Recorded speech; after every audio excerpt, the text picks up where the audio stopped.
One of the strangest things I've seen is the overnight fall off from Russell Wilson.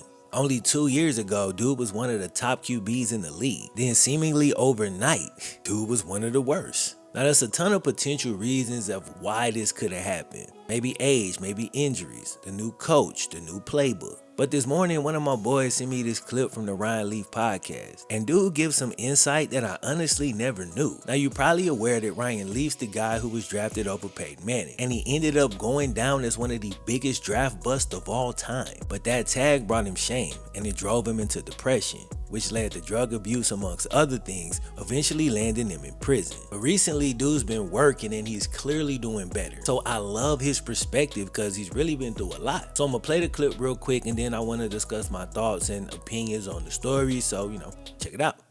I'm going to tell you a little story about Russell Wilson, okay? So Russell, of course, transferred to Wisconsin his final year, got the opportunity to play, went to a Rose Bowl, was very successful. Went down to IMG, prepare for the draft. He met a young man there named Trevor Moet. Now, Trevor works in the brain and cognitive field and mental health. He's worked alongside Nick Saban and the Alabama Crimson Tide and Kirby Smart. He developed this way of thinking called neutral thinking. And in that mindset, you allow no negative thoughts in your mind. You don't even ponder them. It's not even in existence, okay? And Russell bought into it early on, and they built something together that was pretty great. Now, Trevor worked with me when I got out of prison, and I can't tell you the difference it made in terms of the way I view the world, right? It has made my life increasingly better and changed my outlook and perspective about everything and how I go about my business. Unfortunately, Trevor, our good friend, died right at the end of Russell's stay in Seattle of a brain tumor. He didn't tell any of us. He thought he was being a burden. So this man had been increasingly important to Russell Wilson during this process, teaching him. They were partners. And I don't think enough people talked about it last year. This was the first season in which he didn't have Trevor. And I tell people all the time, when you walk into a facility and you're exercising your body, you get a trainer to do that. You need a trainer to exercise the biggest muscle in your body, and that's your brain. And he didn't have it last year. There's a reason why when he steps up to the microphone at the end and says, "Broncos country, let's ride." He says it every single time. That's the neutral aspect of things. He never got low. My initial thoughts after this was, that explains a lot. And while age, injuries, a new playbook, and play style definitely played a role, for some reason there just always seemed to be something a little deeper going on with Russell Wilson. He lacked conviction and belief in what he was saying and doing. It kind of felt like he was trying to follow instructions from a handbook. And I gotta say thank you to Ryan for the insight, but the last part I'm really not too sure about. When he said he never got low, I don't know about that. He tried to give off the appearance that he never got low, but it felt like an act, like it didn't feel real. That's kind of my criticism of the philosophy as a whole. Like, I agree with the basic premise, but it's a little bit extreme. Don't get too high, don't get too low, bro. I buy into that completely. But how high is too high? And how low is too low? To lead a group, I think you have to identify with their emotions, meaning you can't be a robot who doesn't feel nothing. You also don't want to get so excited after every play to the point you get emotional overload in big moments. So I would argue that, yeah, you don't want these big swings, but you do want to be able to move around in here. Say for instance, you're a parent and your kid passed a test. You don't want to throw a party, but you do want to say good job. The same thing if they fail a test. That's not neutral, it's negative. But it's not so negative that you're going to kick them out the house. So I don't really agree with looking at everything as neutral. I think you should have some highs and lows, but just within a set parameter. So the philosophy itself might have a couple issues, but for somebody like Ryan Leaf, it honestly makes sense. He had a big problem with managing his emotions in the past, so a neutral way of thinking has helped him regulate his feelings. And that's led to what seems from the outside looking in, a much more happy and much more productive life. For Russ, it seems to have helped in some areas as well, but it might have caused a lack of human connection with the guys he was trying to lead. Despite that, if he leaned on Trevor's teachings for so long, when Trevor sadly passed away, of course Russ would be affected. Russ, please tell the news about Trevor Moet.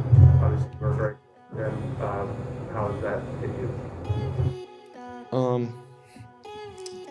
Yeah, yeah, this may be tough for me to talk about, but I So the fact that he didn't have his life coach by his side, I can liken it like Ryan did to a physical trainer. Or really any type of coach who corrects form or tactics or footwork or any minute details that need constant tweaking. If you ever had a coach or trainer help you with these things, you probably noticed that after you was away from them for a while, your form and technique will often start to slip. So it makes sense that that could be what happened to Russell Wilson. He remembers the basic movements, but his form is slightly off. Ryan said Russ met Trevor while preparing for the draft. So them 9 straight Pro Bowls people have already forgotten, they all happened while Russ was working with his sports psychologist. It's wild because I often think about the psychology of quarterbacks and how the great ones always seem to say the right thing. You might be thinking, well, Flem, you can say anything, but these dudes really seem to have a belief in what they're saying. In the times that they don't, you can see them holding back their feelings. And it feels inauthentic, or the internet would call it cringy. You're cringing because you feel how awkward it is. And as humans, it's just something we naturally pick up on. Thank you guys. Thank you guys. Broncos country.